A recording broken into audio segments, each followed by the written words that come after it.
I would like to start by saying, even if you know it, or I don't know how much aware you are of that, or you don't know it, this new phase of radicalization throughout the world has got a big moment.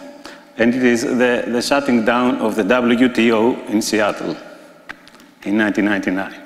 And this was a critical moment because it gave for many of us in Europe, I speak how we felt it, a new space to breathe, and a new breath, to reimagine ourselves after the collapse of, what we considered as kind of socialist countries, communist countries, say what it is, and how that was affected, our lives and our activism. And this was the beginning of a process, especially in Greece, that then the second step, it was the experience of the Genoa, the Genoa anti-G8, anti-G7 at the time, kind of movement, where this experience of actually blocking, these big events, in this experience participated about 2,500 Greek activists in Genoa. And when they came back, they brought a different spirit and way of organizing things.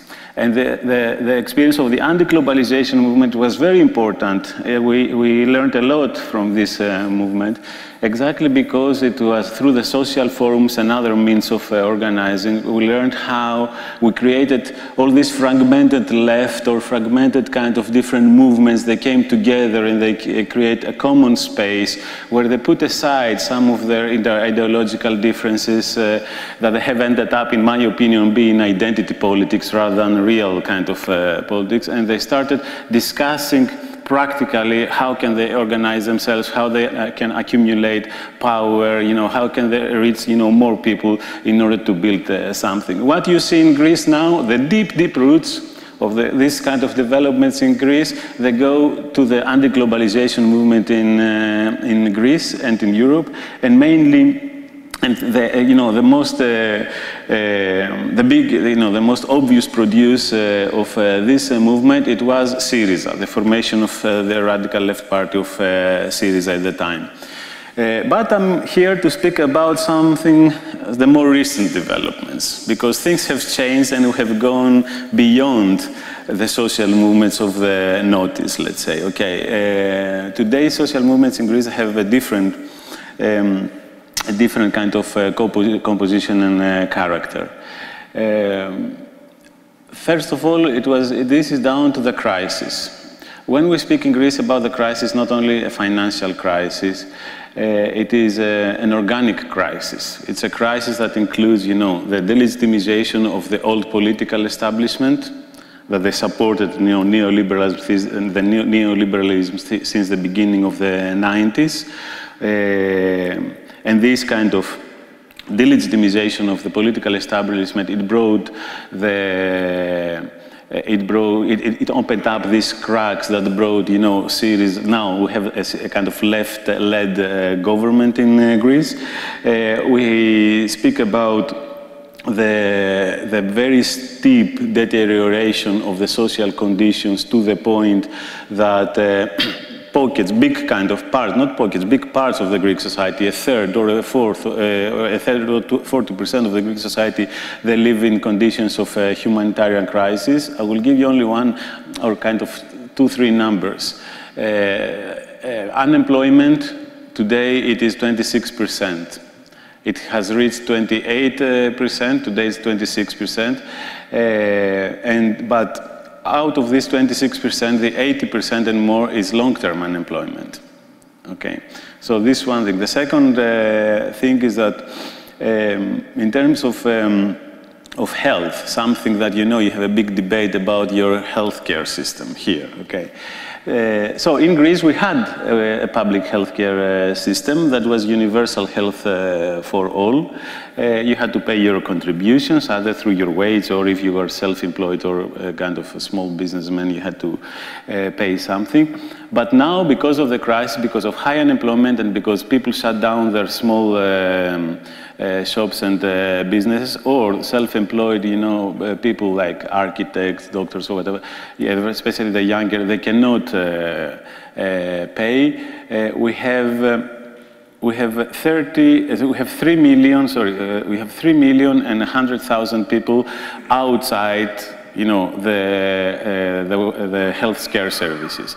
This is almost 1 in every 3.5 persons in Greece. In the US, it is 1 in 6 that is excluded. And this happened only in 4 years' time. Okay, this is to give just I want just to mention this number to give you what does it mean, you know, the shock doctrines, you know, and how deeply the situations in which people live in Greece have changed in that small amount of time. So I could tell, you know, many other numbers. I don't want to stay into numbers, but this is also what we speak about when we speak about a social crisis, a crisis that the people they reconsider their position in the society and what they are, because they have lost the plot. They cannot what they believed in about their personal stories, and also about the larger story of the country, where the country stands for, etc. They consider that Greece it belonged to the core of the EU, of the Eurozone, of the European. It was a fully Europeanized country, and this picture was completely destroyed. Okay, so we have this social crisis. We have, I said, the political crisis, the economic crisis with this. Results that with this kind of debt machinery in reality has deepened the economic crisis instead of lifting the problem. And we have also what we call kind of not a cultural crisis, but a crisis of values. Okay, it is a society that, by trying to understand what has happened to it, also renegotiates their positions about certain practices, certain values that they believed, and they reflect on the way that things were done before, and they put a different agenda, a different set of values and principles that play, let's say, an important role in what kind of society the Greek people they want to make and live on. So this is when I speak about organic crisis or a systemic crisis, we speak about this kind of multiple levels on which the crisis is felt. Which without this context, you cannot understand really this kind of very rapid developments in the Greek situation. In Greece, we say that the political time in Greece, it is condensed. You know, so many things happen that a month passes and it is a completely different situation, the situation in which you live in. And you see also yourself being transformed in this process. This is a big difference between what is happening in Greece and what happened with other movements that have similar principles, like you know, the Occupy, for example. That it was on one hand it was very important, and it gave us in Greece a big kind of courage, but at the same time it was much, you know, it was kind of smaller, okay, than what we experienced. And I'm saying this because one of the critical moments in Greece, and I think the peak of the resistance of the Greek people that laid out the political perspective and also the framework of the struggles that followed and of the political contestation for the next years, and even the years that they are to come. It was the squares occupation movement, the Greek Indignados movement, that occurred in the summer of 2011. Okay, it was in parallel with the Spanish Indignados movement. The Spanish occupied their squares on the 15th of May. We started on the 25th of May. Okay, and this movement lasted until we were kicked out of the squares in the beginning of August, but we carried on having the assemblies on the squares until the end of September. This was a very important movement because, first of all, it was the peak of the political struggle that was waged with the initiative of the Greek people, not of any political subject, okay, not of a trade union. The trade unions, they played a role because they had called for many general strikes before and after that moment. But the demands of the general strikes, they were hands off our wages, hands off our pensions, hands off this and hands off that. Okay, they were defensive.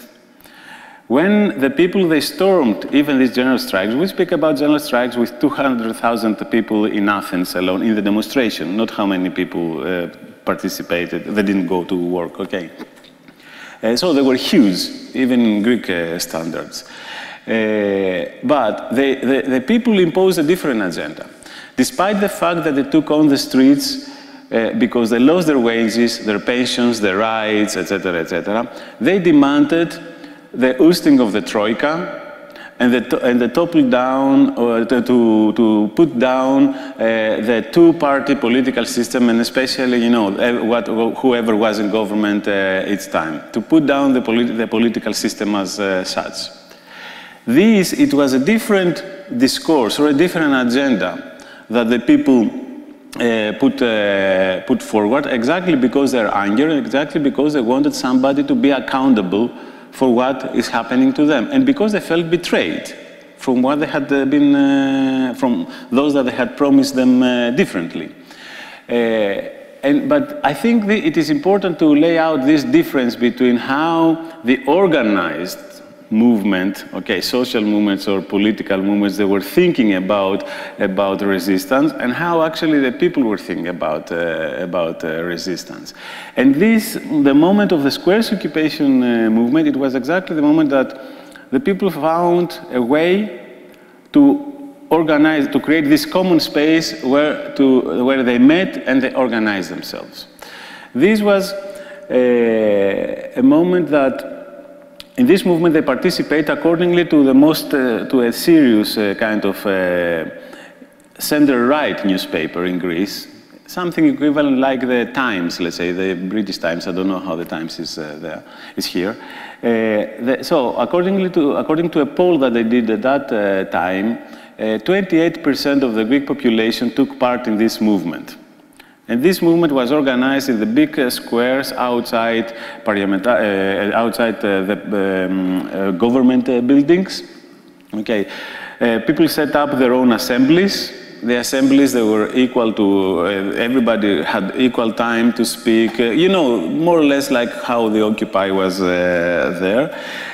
So they created a kind of a level space for everyone to talk, regardless if you were a trade unionist, politician, or a kind of housewife or pensioner.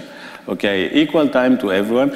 And the people practiced the idea of self-organization and direct democracy. The popularization of these practices, it was really important, because when this movement kind of retreated to the neighborhoods, what the experience of this movement was not lost, but was transferred in how the people organized their actions in the neighborhoods around either resisting the implementation of the austerity measures and the restructuring measures, starting from the no-pay campaign against the extra household tax in order to the government to collect the money to pay the debt. I will tell you about this in a minute. Or starting by organizing solidarity among the people in the community around their basic needs, starting from what the people really needed to get by. The transition between the squares occupation movement and the solidarity movement, it was the no-pay campaign. The last big assembly of the Syntagma People's Assembly, which I was part of, it was exactly to organize and make the call of this no-pay campaign. The non-payment, the collective non-payment of this tax, extra household tax that was included in your electricity bill, and if you didn't pay it, you had your electricity cut. First of all, this was unconstitutional, so we used any means by taking the government to the courts, and we won. So they lost the right to cut the electricity, Okay, but this happened this was recognized in March next year, okay? We were still in September 2011, okay? It was only half a year later. But we organized the collective collection, the collection of you know, the electricity bills. We found ways how you can pay only your electricity kind of bill and not the tax, through the ATMs and all that stuff. And also groups that they either protected, kind of blocked the electricity company people to cut the electricity, or if they had managed to cut it, we were going there and we reconnected the electricity. Of course, illegally, okay. But this was a transition between the people's assemblies, how they were formed into solidarity groups. And starting from there, we started, by the end of 2011, early 2012, many groups many groups started appearing that they do specific solidarity activities in specific fields. For example, unemployed teachers, but also employed teachers, in collaboration with the parents' associations of some schools, they set up solidarity tutorials, after-school tutorials, you know, for the kids. We had doctors with nurses and other volunteers. They set up solidarity clinics for the people that they were left outside of the public healthcare system. We had the without middleman movement, or what was called at the time the potato movement, which was that groups of people, they organized direct distribution of mainly of agricultural goods, but not alone of agricultural goods, but from farmers or primary producers to the consumers by collecting offers from the farmers and orders by the consumers, and they arranged that this day, every month, we will have the exchange in this public space. Then many people, we organized legal support groups for people that had problems with the debt, and an initiative that now it has been transformed in the Foreclosures Stop campaign, which we go and we block the auctioning of the houses at the courts. And this is how we defend people's primary homes, okay, not their kind of second or third kind of home. Then we had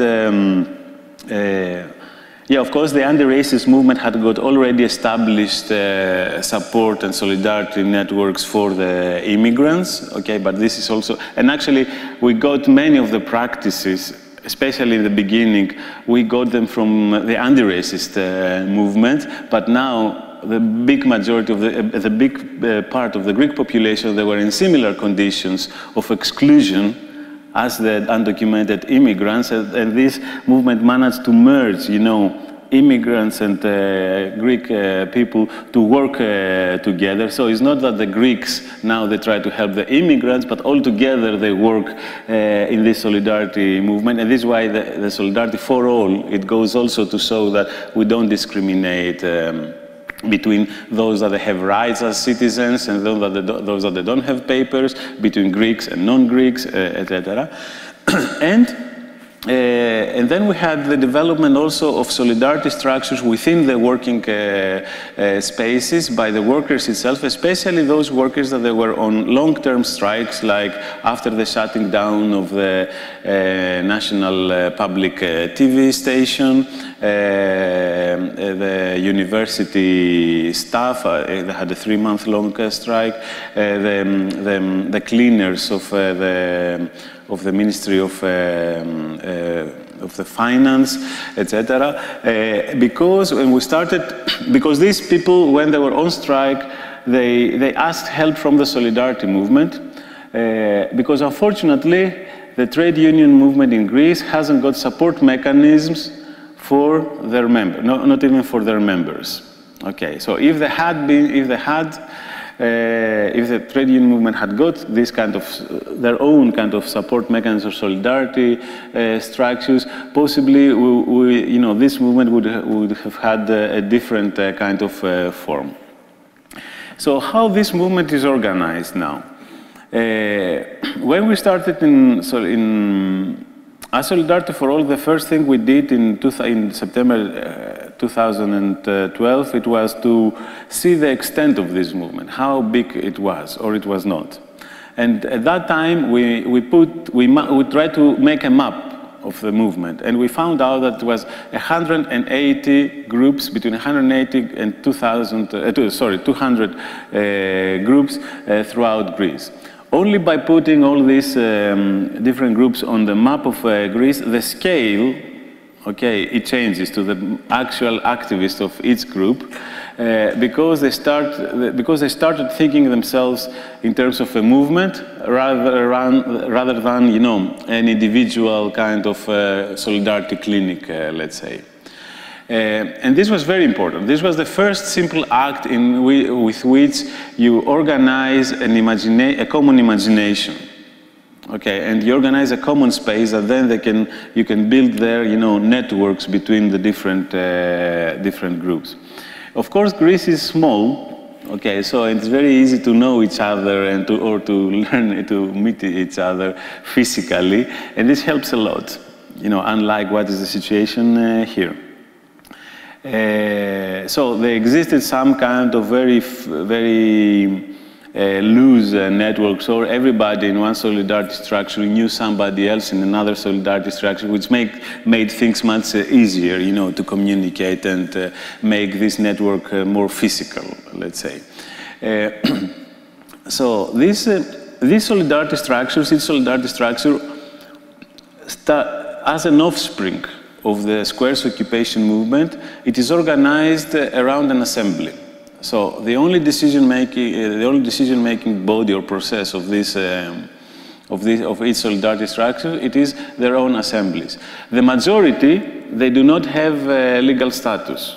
Okay, they refuse to have legal status, because if you acquire legal status, then also this goes together with certain restrictions of what you can do or how you can do things, and not, for example, demanding a public space. Okay, many times the local authorities don't give us permission to use a public space, but we go there because we have the moral argument and the people in the community with us, and we occupy the space and we do our activity. Okay, but if you had a legal status, so somebody, one person or two persons would be responsible, and they will be exposed, you know, instead of the collective. So this one simple reason why we have decided not to have a legal status. Even Solidarity for All, which is a collective that somehow has got plays a role of the facilitator of this movement and is in the position to have an overview of this movement, what's happening, and to make the connections, like a liaison, let's say, organization or something like that. Even Solidarity for All works with its own weekly assembly. Every Monday we have our assembly, and we don't have legal status, because the way that we organize ourselves, it comes from how the movement is, or the grassroots movement organizes itself. It's not something different.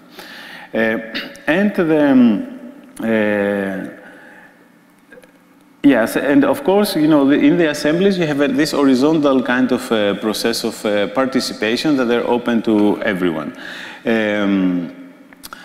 And you have, in each solidarity structure, they have different working groups around the certain activities that they, you know, they organize. Again, they self-organize themselves with their own assembly. For example, one solidarity structure may do food solidarity, collect medicines that they give to, you know, the solidarity clinic in the next neighborhood, and do the foreclosure stop campaign. So they have groups that they work on these different matters. Now, Solidarity for All was before to go to Solidarity for All, I want to say about the that if this movement, I want to say that if this movement started as part of the political struggle against the Troika and the bailouts and the austerity measures and the restructuring programs that go with the bailouts and the political system in Greece. So from the outset, it is a political movement, and this is what differentiates it from, you know, NGOs, charities, the church, or anything like that. It is, so it starts out of necessity, but at the same time, it has its political role is not only as an offspring of this political struggle, but it is that by the way it is organized, it produces a different kind of relationship with politics, or we can say different kind of politics, where gives very big importance in the participation of the people. So if the initial slogan was, we will leave no one alone against the crisis, practically this meant that we will try to provide, you know, help to those people where they needed help, but at the same time, our political aim would be to include and engage these people in the solidarity action itself. So, for example, the solidarity food banks, they collect, you know, the most prominent way that they find resources and they collect food is by going outside the supermarkets and ask for the consumers, you know, to donate something. So they have a list what they need, and they ask to donate, you know, anything they can. They don't go to the manager of the supermarket or to the owner of the supermarket chain to have a deal with that it may be more effective in bringing kind of big amounts of food. Because what is important, it is to provide these kinds of ways that people can, that it is easy for people to get involved.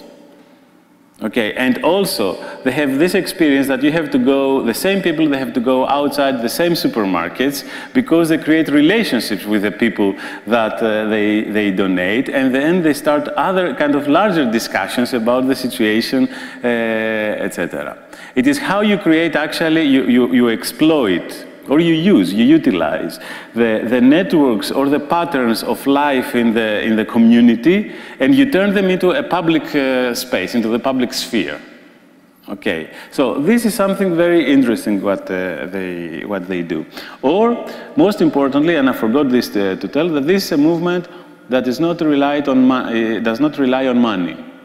If I go as a person to a solidarity food bank and I say, okay, I want to give you 100 euros, they will tell me, yeah, this is our needs, this is what we need.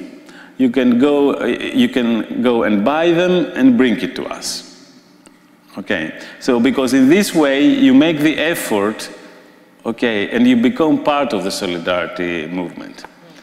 It's not that easy that, you know, this is why also this practice is what is different with charities, with a charity or philanthropy, that people that just give money, you know, the haves, it is a redistribution between the haves and the have-nots. Here is not about that. It is to breaking down these distinctions and create this common space that everybody can be of help, you know, to each other. So how you organize mutual help, where somebody can give a help, for example, an unemployed and very poor electrician may be very useful in reconnecting the electricity even if he hasn't got to eat.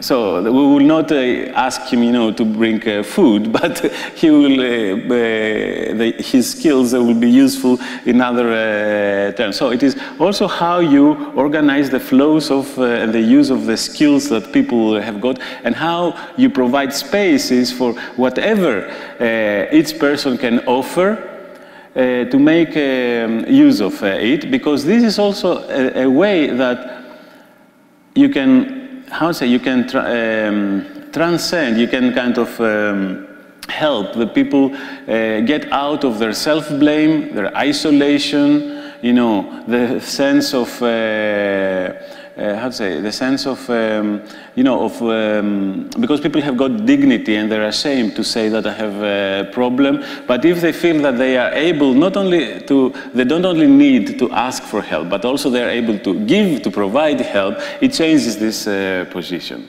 And this is something very important, okay, an important role of the solidarity movement, which is how by these kind of processes you create, it is important in these processes to create, relationships of trust with the people, and it takes time before they're getting involved, okay? And also relationship of respect and equality. And not being there as the expertise of resistance or self-organization and ask for the people to do what you expect, a revolutionary to be doing. It's a different transitional kind of transitionative, how to say it, process.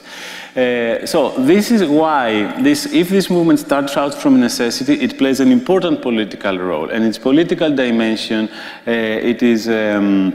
And potential, it is equally important because it provides spaces that we can imagine in their development to compose a public sphere from below, which is different from but not separate, different but not separate of the political sphere, of the sphere of the political contestation.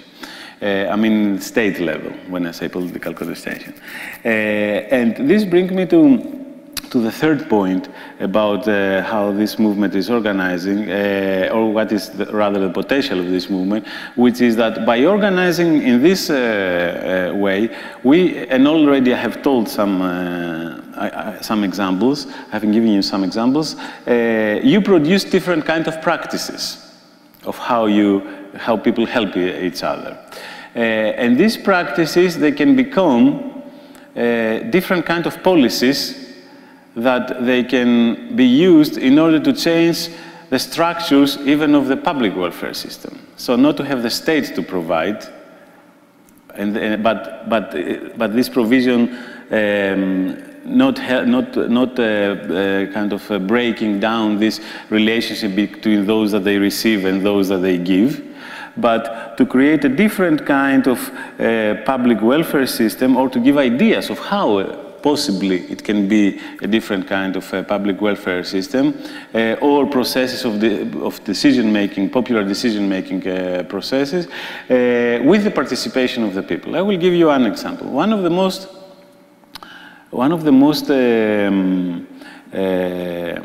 successful campaigns of the Solidarity movement, it is the collection and redistribution of medicine. Because of the cuts, even the hospitals, they don't have medicine to give. I said, almost 30% of the Greek population cannot enjoy state public contribution to have their medicine. Okay, and therefore it is very expensive for them to buy. And further on, kind of changes like the contribution of the state has minimized, and the contribution of the individual has gone up from 10–15% up to 50–70% for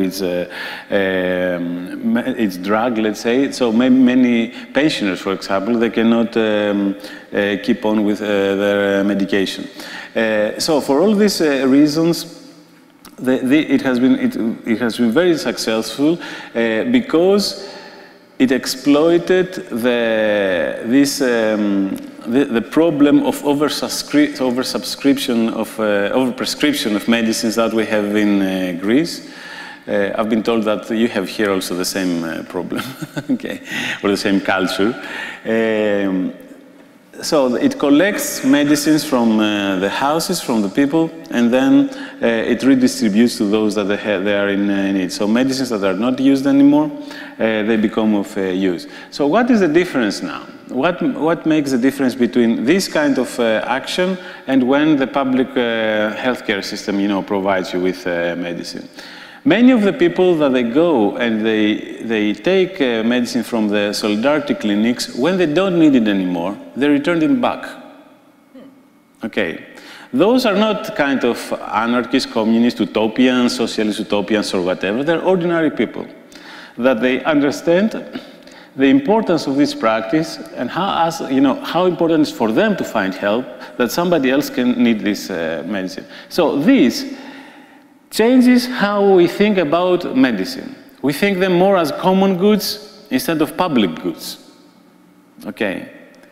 And this practice can also become can become a new policy as much as, the without middlemen distribution network, they can become a new policy of how to create a different sort of market based on the needs of the people in the community. In case of the food, of the without middlemen movement, based on the relocalization of the production, on food sovereignty, etc., instead of having an agriculture based on EU subsidies that we produce or we don't produce for, the big meat industries of the north of Europe. Okay, so it puts through the practices that became other. We develop kind of other alternatives that they can give life to different kind of policies that they change the restructuring of the economy, the running, the structures of the welfare state, or even the structures that people can participate in decision-making process about the matters that they, they care for. So this is the big potential of this movement, and the larger, deeper, transformative influence, let's say, or contribution that this movement can have, that goes beyond the ousting of the Troika, beyond the political change, beyond the exit from the crisis, and it opens up, some cracks, let's say, some fissures within in the establishing order that we can, through which we can see and imagine, a different post-capitalist society. So this movement, despite the fact that started from, basic kind of being in the basic needs, it provides different kind of politics, and it opens also, a view to the future. It is both, something that responds to an instant need, but also something that, opens up. It is a kind of long-term process, opens up the way to the long-term processes. And of course, the road is not designed. Okay, we pave the road as we do, as we walk, as they say, as we practice. We learn from our mistakes. It is more an open system and self-reflective. We learn from the good examples, the success stories, and we try to contribute and to share them, etc. So, therefore, this movement, it became part of the grounding of the political struggles in the communities, of creating new kind of, at the same time that neoliberalism kind of destroyed or tried to destroy the social fabric of the society, this movement became the hubs that through which, the society started building new kind of relationships in the communities, and a new social fabric, and at the same time, this movement does not underplay the role of the central political of the political contestation on the central level, on the level of the state.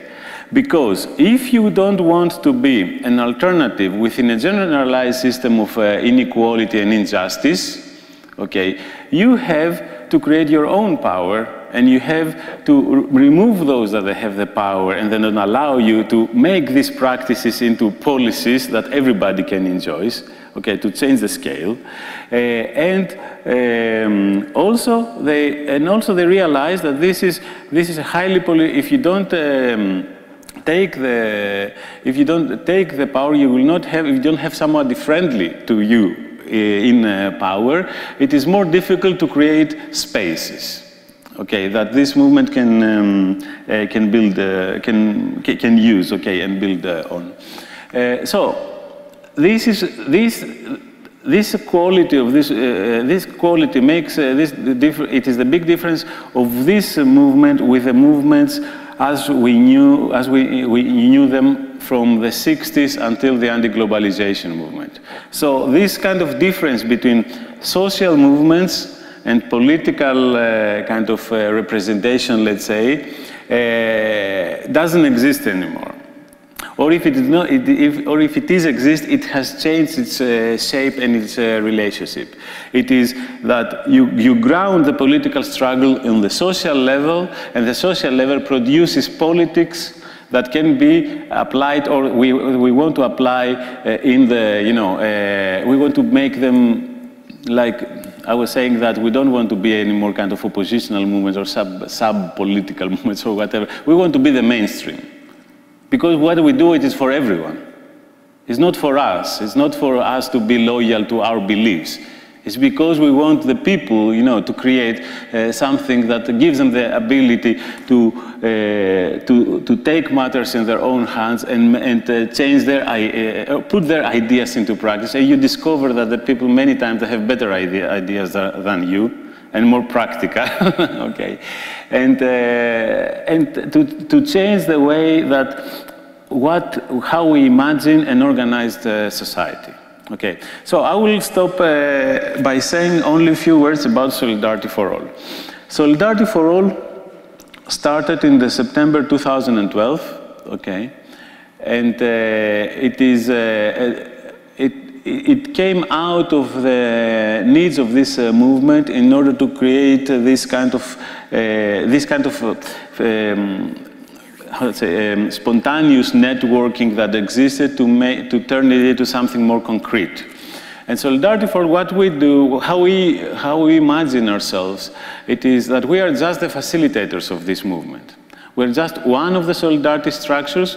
We play a specific role that is not to provide solidarity, first-degree solidarity, let's say, but to move in the space between the solidarity, to fill the gaps in the space between the solidarity structures that enables the solidarity structures to multiply or be more effective in what they do. For example, we organize through, you know, by organizing a kind of a digital tool of a common store, let's say, or storage, digital storage of the medicine that all the 45 solidarity clinics they have. So they know where to find a drug that they need. So this is something that we organize to. It's not that they had different systems, but we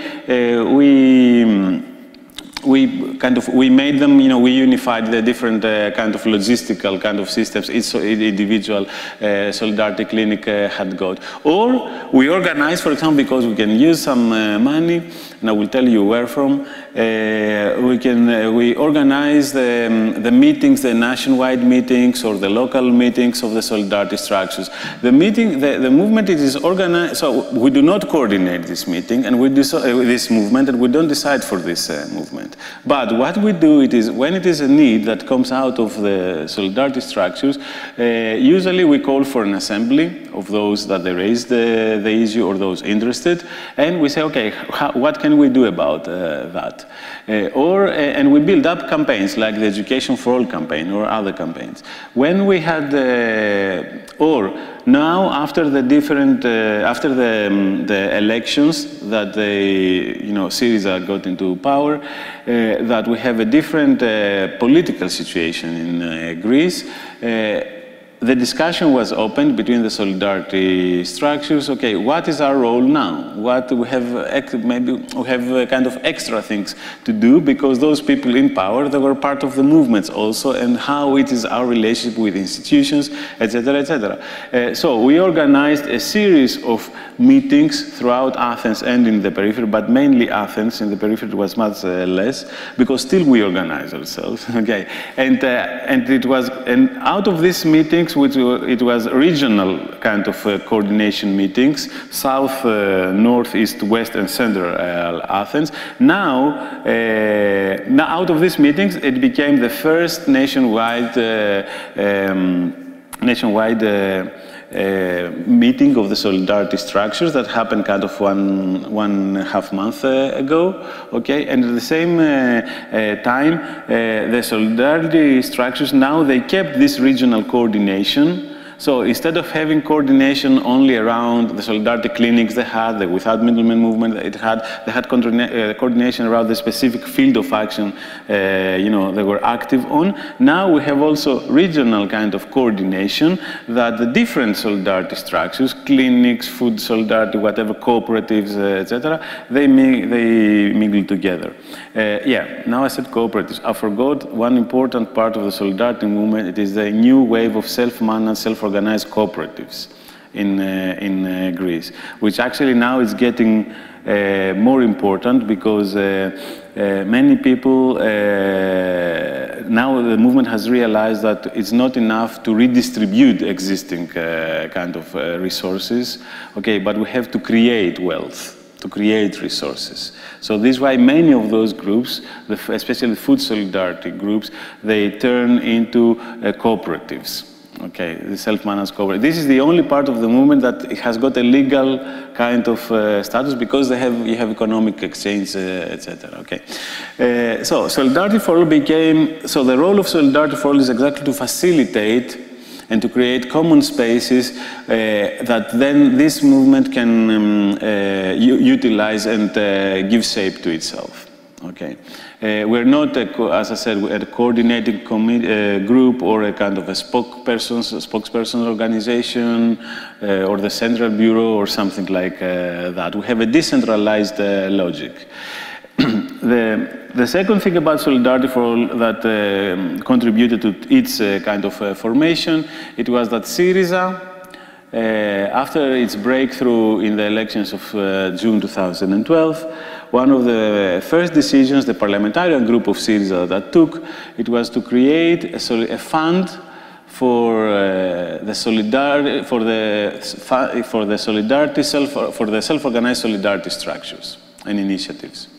And each parliamentarian of Syriza gives 10% of his or her monthly wage in this solidarity fund. This Solidarity Fund is not run by Syriza. It has a different body where Solidarity for All is there, the parliamentary group of Syriza is represented, and the Syriza as a party. But Solidarity for All has got access to this fund as any other solidarity structure. And of course, it's down to every individual solidarity, grassroots solidarity structure to use or not use this money. There are some solidarity structures that they don't want to use this money. The minority. Mainly they're kind of, they have kind of, maybe they're kind of more kind of anarchist or autonomous people that say, we don't want this money. Fair enough, it's down to them. At the same time, the solidarity structures that they use this money, they take this money, there is not any other kind of political condition or whatever in order to take this money. The only, so we're not involved in the fact that they get money from this fund does not mean that you can intervene, in this solidarity structure, in the decision-making processes, okay? And just to give you a more concrete example of how this fund works, exactly in order to preserve the political autonomy of its solidarity structure, is that we don't give money to a group of people that they come with a brilliant idea about building a solidarity activity, but they haven't done it and they haven't practiced it yet. So they have to practice it yet, to go in the community, to prove that the community is interested, it is in the needs and the good of the community, to find support of the community and mobilize people, and then we can help them to develop this solidarity activity. For the same reasons, we don't give, the money are not used to pay rents. Some solidarity structures do rent spaces, okay. The majority, they ask from the local authorities to be given empty spaces or unused spaces. They demand the public spaces that exist, public state-owned space that exists and remains unused. But some they do pay rent, and we don't give them money to pay for their utility bills, because they have to be self-sustainable. This is a precondition in order to be politically autonomous, because if we want this movement to grow up and be resilient, it cannot be based on money that a party gives, and when this money are cut, the movement will fail because of that, okay? Or if the party decides to do something against the movement not be able, to resist on that. So this is, let's say, the safety pins about what kind of funding policy has been set up in order to maintain the independence of this movement. So this is how Solidarity for All came about. Solidarity for All came, most of the use of this money, and it is the only solidarity structure, really, it's the only structure in the solidarity movement that has got paid members, like full-time organizers, and we do this job. But at the same time, with this way that we have built this kind of economic and political relationships, if we are based on this money, which is not only that money, they become we receive, the movement receives donations from trade unions all over Europe, from solidarity groups that have been set up all over Europe and in the world, and possibly now in the US, okay, in the different places that I've visited. People express the will to set up solidarity groups with Greece. And so we have other kinds of resources too. But if this money are cut, maybe Solidarity for All will change a bit will change our activities. But what we think we have defended, it is the longevity of this movement that is not based on this money.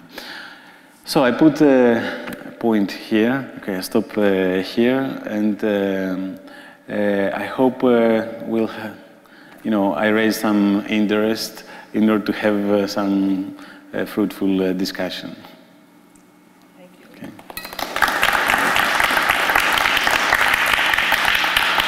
You spoke about the no middleman movement. Yeah.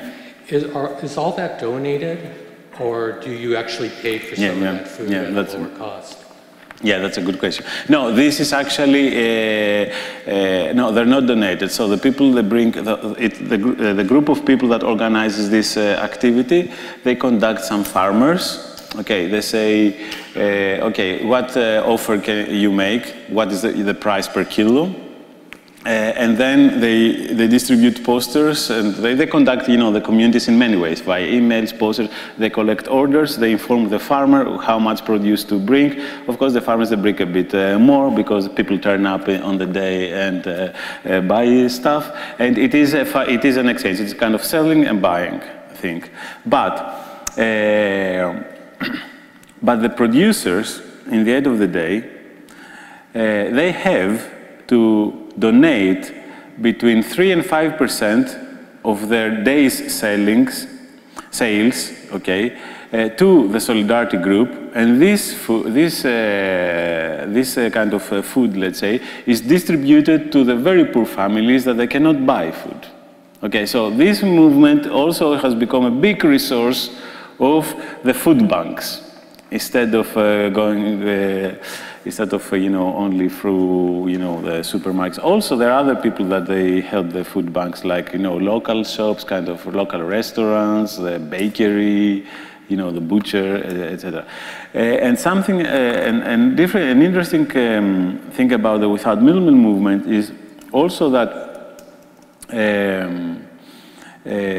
what I want to say, is also that the exchange, the financial exchange, we ask receipts and invoices. So we ask the farmers and the primary producers to be, on that case, we want them to be legal, let's say, because we don't want to be accused of tax evasion. Okay, of course, it is. We know that tax is unjust in Greece. Okay, but at the same time, we don't want to risk the moral argument that we have, the support of the community, because in that case, to pay the taxes, it means that your support becomes like a support, to the public, to the Greek people. It is, and we don't want to provide, something, an argument against us, really. So this is the political value of this way that we organize. So I understand the philosophy of having people go in the store and buy food, but wouldn't it be better to take the funds and use it towards the middleman movement? Sorry, when the people? Wouldn't it be better to take the funds and use it to pay for the food through the middleman movement, rather than have people go into markets and pay for food? Go to the supermarkets, you mean? Yes. No, because actually because we wouldn't give the money to, if you give the money to the individuals, then they don't, you don't break this kind of public, these voucher policies that exist. The issue is to become part of the whole process. This is the political value of this movement. Okay, it's not the actual practice. The practice is they come and they're formed accordingly to what the people who take part in this movement, what ways devise in order to give solutions to their needs. Okay, for example, the Syriza government now, the first legislation that passed, it was against the humanitarian crisis. Okay, it allocated 250 million euros in order to counter the most severe cases of, people that they cannot pay their electricity, they're without electricity, or they don't have food, etc. So what they do, it is through vouchers. Okay, but then the vouchers, they go to the supermarkets, and now you have the smaller business that they say, yeah, but we're demanding the opening up of the providers of food help to the smaller business, and not to have public money that they end up again, to the big supermarket chains. So the issue is not that. It is a critique that they say, yeah, but you go in the supermarket and this raises up the consumption, in the supermarket, and instead of, but this is. We use many different ways. We also have kind of, there exist collective farms that the people that they farm, they cultivate the land, they fill their needs, they sell part of the product in the without middlemen movement in order to raise funding to extend their kind of farming, okay, or to raise some income, and part of it, they give it, they donated it to the Solidarity food banks.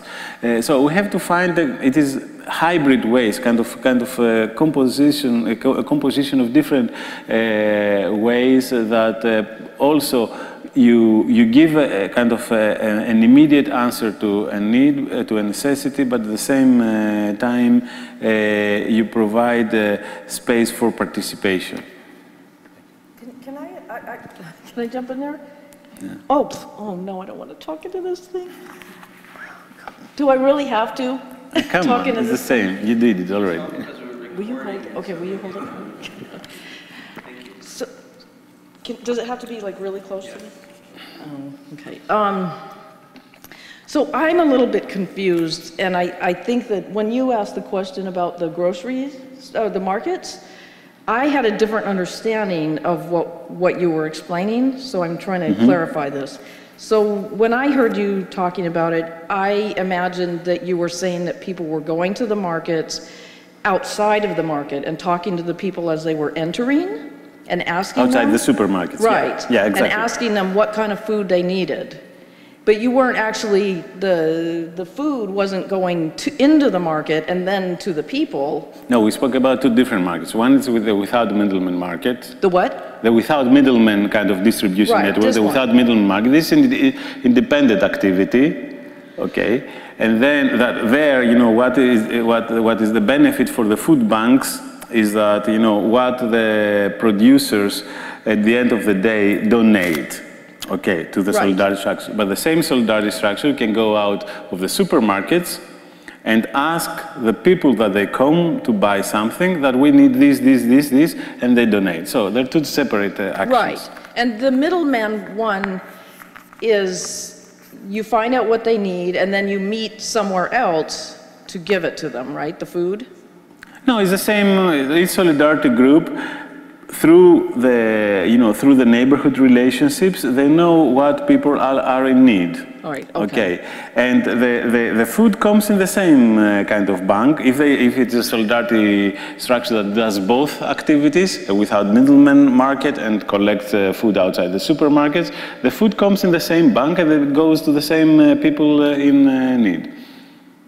But it doesn't go into the food market. It never goes, right, that's what I thought. No, it is distributed, in both cases, it is distributed to people that they cannot be even consumers. They can't afford. Yeah, they cannot afford, to buy their food, yeah.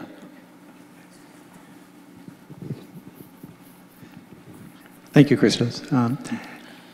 I am curious about the collectivization of factories. Yeah. And if this was done independent by the factory workers themselves, or was there some form of lobbying or struggling with them for specific needs? Right. Yeah, it is actually in Greece there are many factories that have been shut down because they were either because of the crisis or because the owners just abandoned them. Okay. So we have many cases that that the workers, they have somehow prevent the owner to take the machines, to sell them or to move them for investment in Bulgaria, let's say, that is cheaper, the labor force. This is according to a legislation, it still exists in Greece, that the workers can keep the factory property in exchange of the wages and the contributions to the social security that the owner owes to the workers. But despite the fact that there have been discussions among many of the unions of these workers to start production again, this is not permitted by the law. And actually the unions, especially the union leaders, they don't encourage it at all.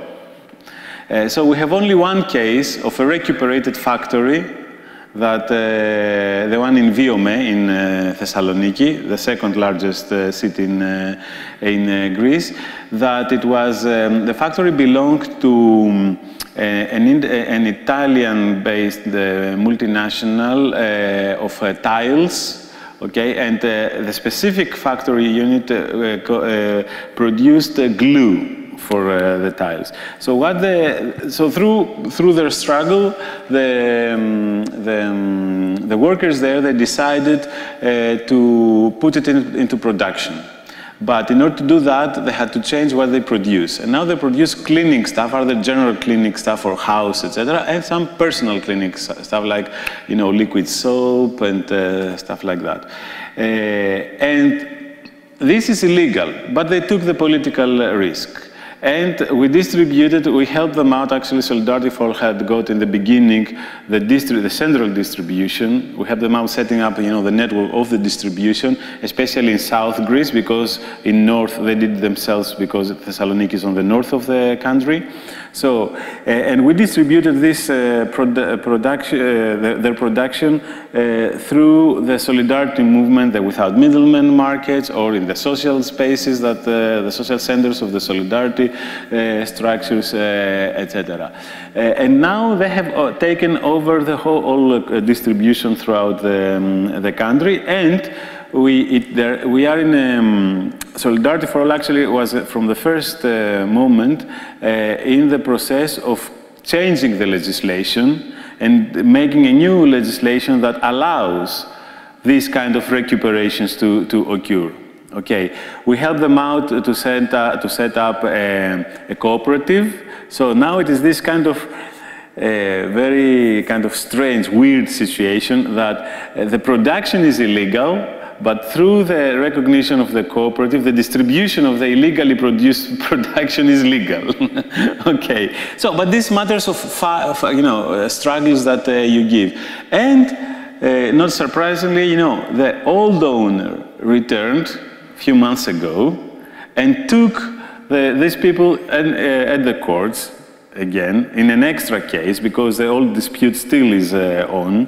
It hasn't been settled. And we have this also legal struggle going on, and we don't know if without a change in the legislation, if they will, for how long this movement, this kind of VOME, the recuperated, self-organized, self-managed factory will carry on. But in the in the Ministry of Finance now, it is a special department that they work on a new legal framework for the cooperatives, including that kind of issues. The big problem, though, even if it does exist, even if we put a law in place, is that you have to organize the will of the workers themselves to take over the factories and put them in production, which I think, in my experience, this is the biggest problem. Okay, and not the existence of a legal framework or not, because it's a matter of struggle. Okay, the people of Viomen, they showed, or the people in Zanon, when they started in Argentina, they didn't start because the law gave them the rights. They started, they created the law that they gave them the right of what they were doing.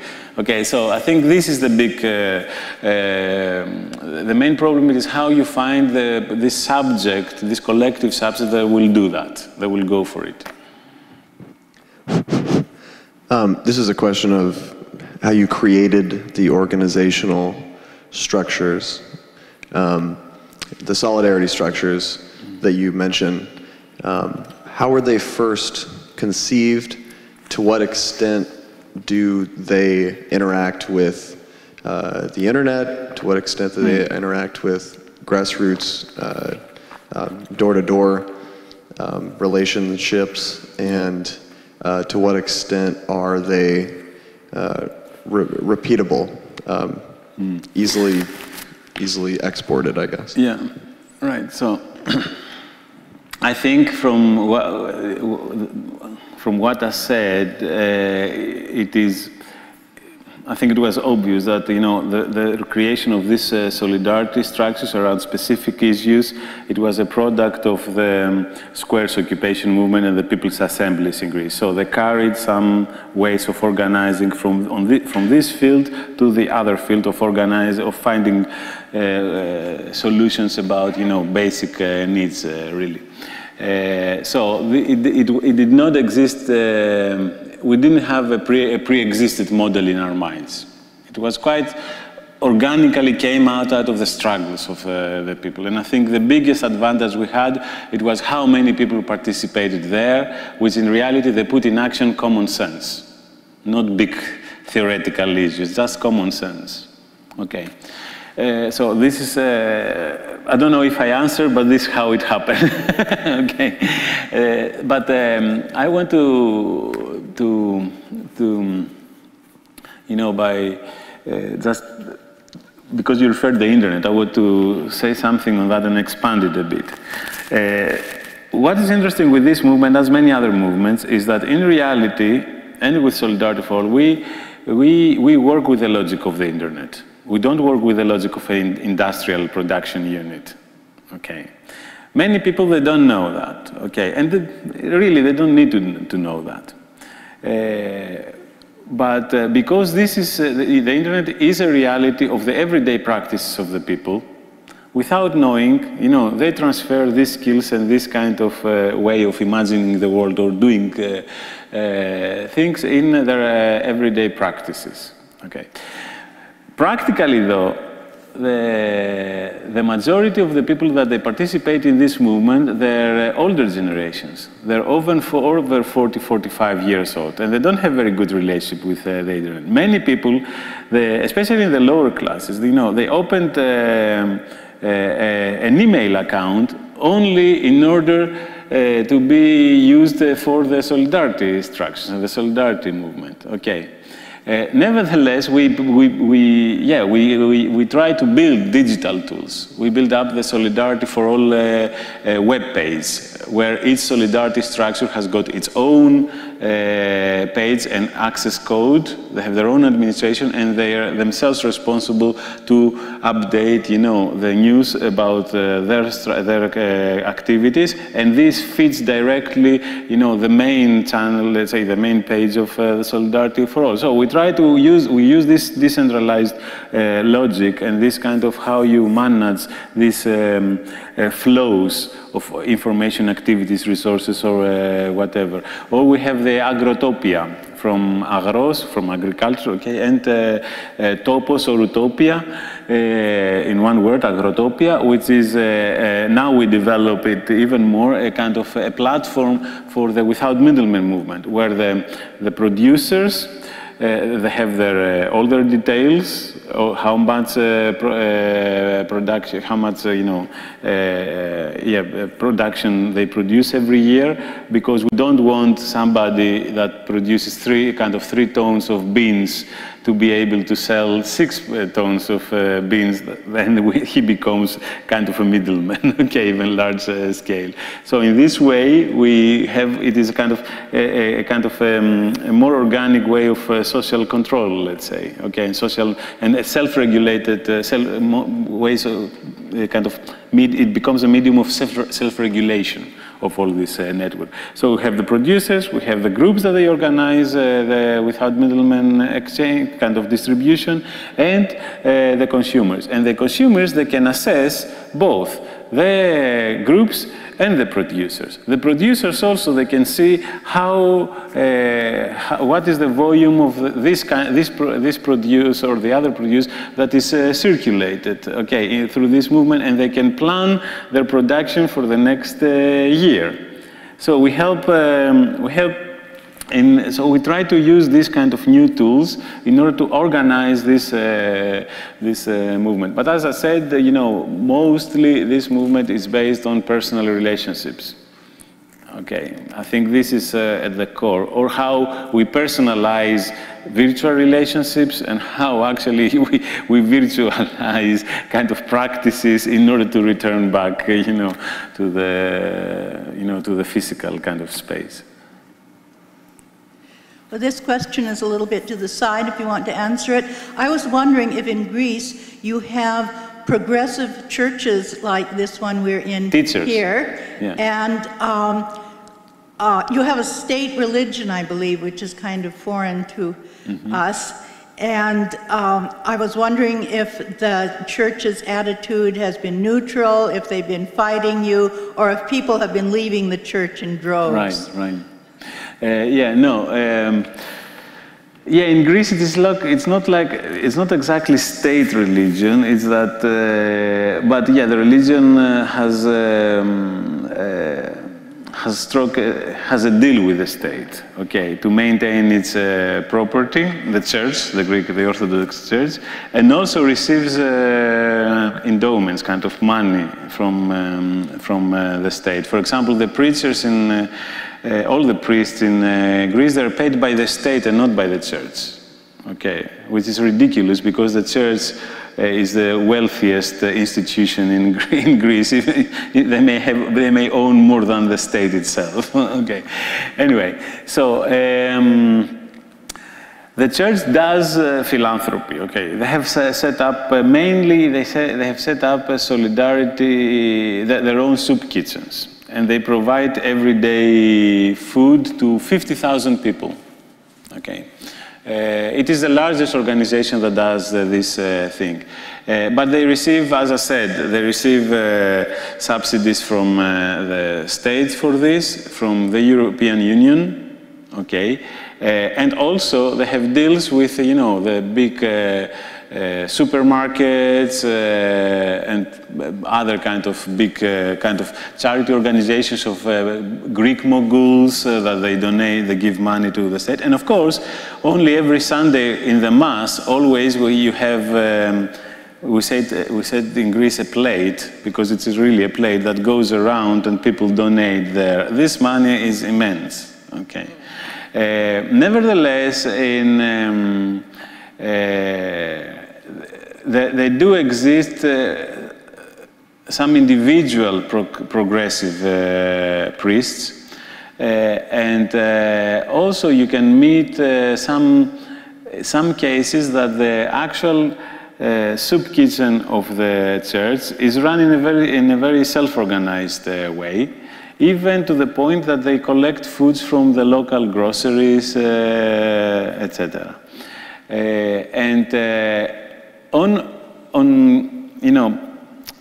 occasionally, on a case base, let's say, we have collaborations between the movement, the self-organized solidarity movement, and the church. I will give you an interesting example. It is in Petroupoli. Petroupoli is a working class area in Western Athens, where it is a group of people that they do without middlemen activities. Okay, and because they don't have, they haven't developed. Or they didn't do a food bank in order to provide themselves the food that is donated to the poor families. They decided to split it between, so to give half of it to the town hall kind of not soup kitchen, to the town hall grocery. Okay, that gives, to people with very low income, they give them some food, and to the church, the local church soup kitchen. The mayor is a communist. He belongs to the Communist Party. Okay, and but for political reasons, because the people who organize the Without Middleman Market, they are from anti-authoritarians to Syriza. Okay, people, their own assembly, receives the food, but does not allow them to put not even one kind of poster, to the town hall to say that within the grocery, the town hall grocery, to say that this food is coming from there, or we have the Without Middleman Market, so if you won't go buy there, and because in this way we have more food donated. Okay. The priest, on the other hand, what it does, when it is the week before the Without Middleman Market, because the Without Middleman Markets, they happen also on Sunday. So in the Sunday Mass, which is the biggest in Greece, he announced that it is this Without Middleman Market, and you should go there for this and this and this reason. So, but we don't collaborate on top level with the church. Okay, and in Greece we don't have any kind of movements that like theology of liberation or anything like that. It's on individual cases. In reality, the church is a very reactionary organization that the priests, we had many priests that they were advocating for Golden Dawn, for the neo-Nazi party. Okay, so this is the real situation and not the... Are people leaving the church? Sorry? Are people leaving the church? I don't know. I haven't been in the church for a long time, so I don't know.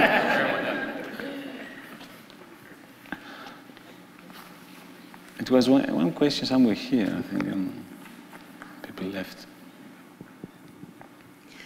So I was wondering, I was wondering if there was less money for the police, and if so, if you were started to take on some of those functions yourself. Here in America, there's a movement to get rid of prisons and police, but at the same time, there are people that hurt other people violently, murder, rape, so on, and I was wondering, that's one of the things I always wonder about with anarchy, which is what this sounds like to me, and I mean that in a good way, but is there less money for fighting violent crime, and if so, how do you deal with violent crime amongst yourself? With crime? Yeah, are there being imagined alternatives to the police, and how is that working out? No, it's not one of the issues that are on the top of the agenda, okay, despite the fact that the police brutality in Greece is big. Because of the scale of the social and political contestation movements that exist there, okay. But at the same time, it's different than here, because you have an organized movement, a collective movement. When people participate, they have a force that the police, they cannot deal with. And they have, when the crisis is felt by everyone, even by the police, it is more difficult even for them to act. But we had the process of militarization of the police after the revolt of 2008 in Greece. It was a big revolt, 3 weeks revolt, when a 15-year-old guy was killed in cold blood by a cop. And after this, we had 3 new militarized police units being created that actually they were the hotbeds for the for the development of Golden Dawn, of the neo-Nazi party. If you see in the elections, the police, they vote in specific kind of booths, okay, and their Golden Dawn takes 50%, something like that. So the issue of police and how we deal with the police itself, yeah, I think Syriza would reduce the allocation of money to the police, but it's not the issue of money mainly, it is the structure of the police itself. What we ask for, it is the disarming of the police, not to carry guns, okay? Especially in demonstrations, etc., not if they're after someone criminal or so. So the second thing is criminality should be, we have to be careful how we speak about criminality and what does it mean to counter criminality, okay? Because there we run the danger to be after what we consider, after what we stereotypically consider criminals. Okay, it doesn't matter if civilians do it or police do it, okay, and we lose from our side that we have to remove the conditions, to change the conditions that produce criminality. What is interesting is that the last 2-3 years, criminality in Greece has gone down, despite the crisis. This is very interesting. And this, in my opinion, speaks volumes about the emergence of a different kind of perspective, and this kind of hope, and the struggles that they put the collective answer against the fear, the fear politics, the individualization, the isolation, etc., that they try, for example, the fascists to explore. And they say, we will provide you security from the immigrants, the criminal immigrants, or from the criminals, etc. Okay, so this is my thoughts about what you said. I don't have more concrete answers on that. Okay.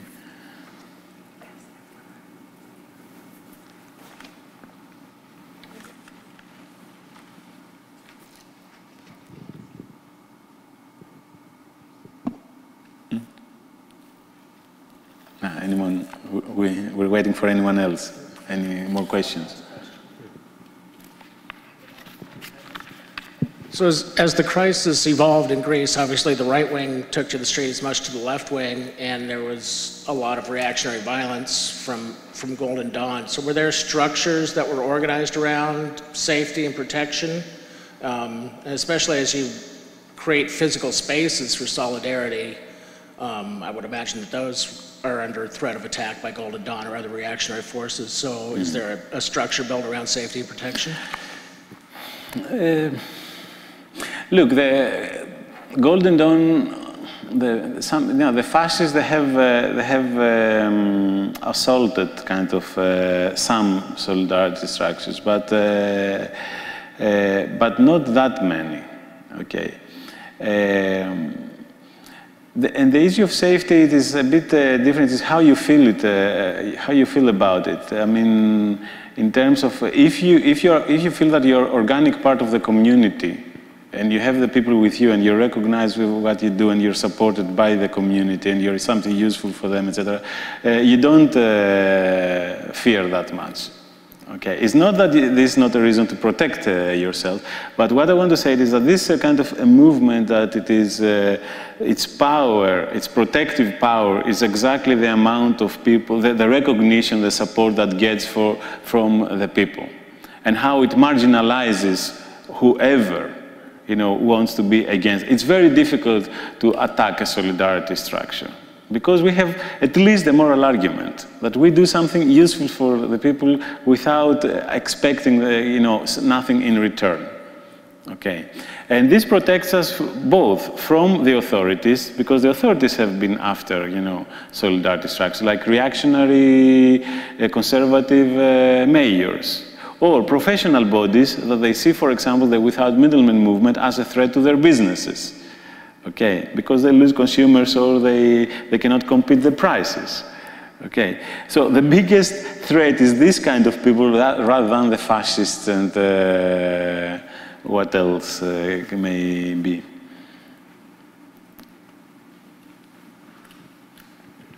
You haven't really spoken about the IMF. About? The IMF? The IMF? Yes. Ah. Please elaborate. Yeah, neither have spoken too much about the Troika, as says, okay. Yeah, because it was, I want just to highlight, I thought first of all that you know some things about that, and I want to highlight, to make known this movement that even in Greece, the mainstream media, they just try to ignore, okay. About the IMF. Look, the IMF, I will carry on my answer from a question about the IMF that I was asked in New York, okay? And it was what was the role of the IMF and why the IMF was, actually no, it was in Baltimore, it was this question. What the IMF represented, how it got involved in the Greek crisis, etc. So the IMF got involved because it was a demand of Merkel. At the time, in 2009, before, when they were the building up towards, the call to the to the IMF to intervene and help out Greece, bail out Greece, the Merkel and the Europeans, they hadn't set up yet financial support mechanisms within the Eurozone. Okay. And, of course, for political reasons, they could not intervene in the way that IMF could in asking a state to change, to restructure, its own structures, etc. So therefore, this is why, Merkel said the only safeguard, for these restructuring programs and that they have the know-how, it is the IMF there. So this is how the IMF got involved, and really the IMF set up all these austerity and restructuring programs, which is it is in complete kind of synchronization and state of mind also of Schäuble or the ECB people, etc. Since then, of course, the European establishments have set up their own kind of legislations and mechanisms on that. Now, in this case now, that that Greece, they didn't refuse to pay the Greek government. It was two days ago, had got one installment to pay of the debt, the Greek government, and because they hadn't got, they're short of money. So what the Greek government did, it put together the next 4 or 5 installments that they are in the next month, 4 or 5 different installments, and they will say that we'll put them all together and we will pay them in 1 month. Okay. So this this is within the margins and the leeway that the IMF provides, to the people, to the countries. It is not often that countries use this means, but it is not a financial event, as they call it yet. But the IMF in the current negotiations, and especially this time, it plays the role of the buddy now of the bad guy. The good guys now, they're the ECB that say, yeah, we have to we want to have an agreement, etc., etc. But the IMF says, the representative of the IMF says, no, if we don't do this, and this, we don't have an agreement. But maybe this is not, this is how the game is presented. Okay, but I don't think that it does exist any difference between the IMF and what the Europeans, the ECB and the Eurozone want. They just use the IMF because if they wanted to do something against the IMF, they would provide some of their money, the ECB, that they owe to Greece, which is the profit that the ECB made out of the bailout, out of the repayment of the loans. They have kind of 17 billion euros kept And of course, instead of doing that, they say, we keep this money for the bailout, as securities, for the guarantees, for the loans that you have. We don't give it to you. Despite the fact that on the memorandums that they signed, it is that they will give this money back. But they don't want to give it to a government that tries to find some space to have a different alternative and different policies.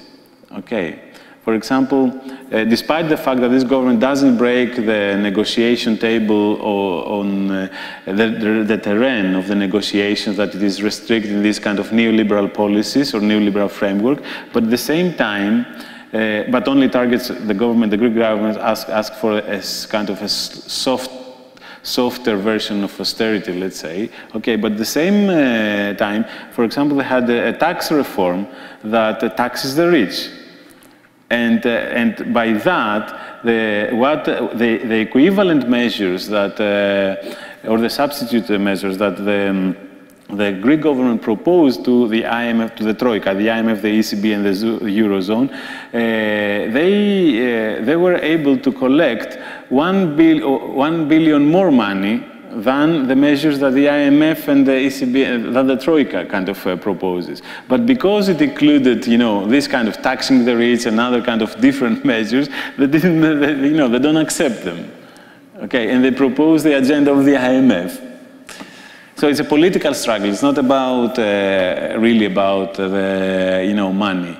It is, of course, they use money to suffocate the Greek economy and the Greek people, to make them obey, to humiliate the idea that a left government can build a different alternative in Europe, because they know that they are in crisis. They know that they see the far right rising, and challenging them in Europe. Okay, so they try to protect themselves, and they hang on the power. They will not give you power, allow you to do anything if you don't get them. Well, by now you probably know about the inadequacy of most of the American press and in covering these important things. And I actually had my attention drawn to this whole movement by the Seattle Gay News. And so I'm wondering if you might say something about the LGBT movement in Greece. LGBT. Which movement then? The gay movement. Ah, the LGBT, okay, I heard. Yeah, it does exist in Greece. Actually, it develops quite fast the last 2 years. I think the gay pride that's about to occur now in June in Athens is one of the big annual kind of events.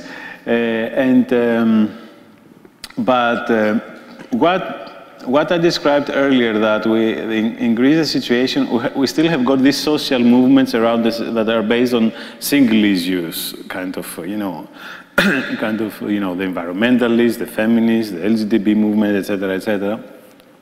But the overall situation, and because of how important is the crisis for the existence of the whole of society, I think it created this ground where the people, they met together and they do stuff together regardless, of their kind of religious beliefs, sexual orientation, etc., etc. And I think this is something really important. For example, in the squares occupation movement, we didn't have this kind of, the environmentalist group. We had the economy group, or the direct democracy group, or the food group, or we had, but we didn't have this kind of separation. And I think this was very good, because it means that, it doesn't mean that you ignore these people, but you recognize them, as equal. Okay, so this is what I can. But at the same time, something I have to add. It is that the gay movement has become a target of the Nazis the previous years. Okay, as much as the immigrants.